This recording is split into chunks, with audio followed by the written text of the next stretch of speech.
Hey guys, welcome to the fourth update to my LEGO German city, where, as you can see, the town hall is finally built. This update is coming a little later than expected due to issues with PayPal, but I've since had them resolved and I was able to order all the bricklaying parts I needed to put this mock together. Let's have a closer look at this building. And here's a closer look at the front of the building.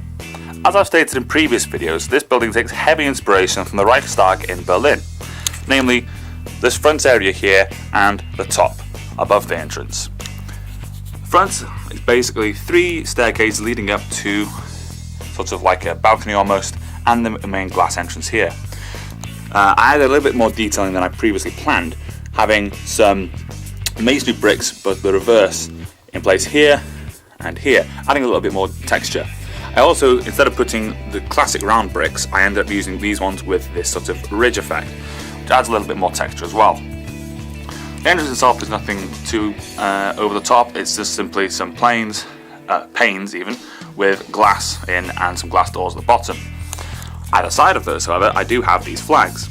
Now these are quite straightforward, and I do have other variants, but this variant has the white tile with a sticker from the Indiana Jones Last Crusade fighter plane set, which I thought was very handy. So it gives this nice sort of Germanic look.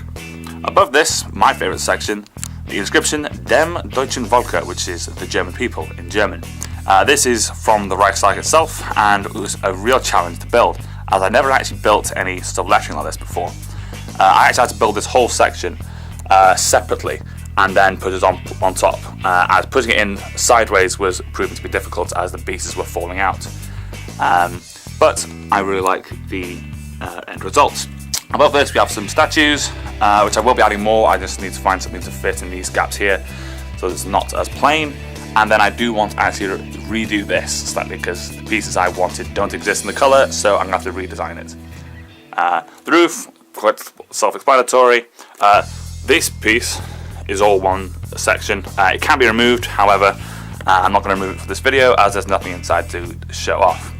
As for the sides and the windows, it's all the same. It's just a repeating pattern going the whole way along, with an archway, pillar, and archway, and so on. And of course, the glass panes on the inside, with the glass further back as to add a little bit more depth. All in all, I really like this building, and I'll probably use this as a baseline for some of the other buildings like the museum. The only other change to the city I've made is added a few more details to the park. Namely, this painter with his easel. This easel is a custom build. It's quite simple really. It's just a lot of weird bricks put in different places, and I do need to replace these back pieces here to be the same colour.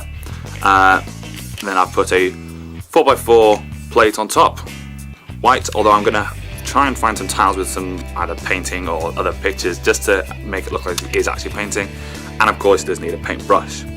I've also started to add some plants, both here, here and here. This is so I can sort of figure out exactly what I'm going to plan on doing with this section. This is probably the next bit I'm going to work on, mostly putting in place a path here, a statue and fountain in the middle, and then a path which will curve and connect with this area here. That's it for this update. The only other things that I probably will be doing in the near future is the park, and I may start doing the restaurant, which is going to go here. Other than that, it's mostly going to be small details on the streets, maybe some vehicles if I have the time. Thank you for watching. I'm going to leave you now with a couple of action shots of the city. See you next time.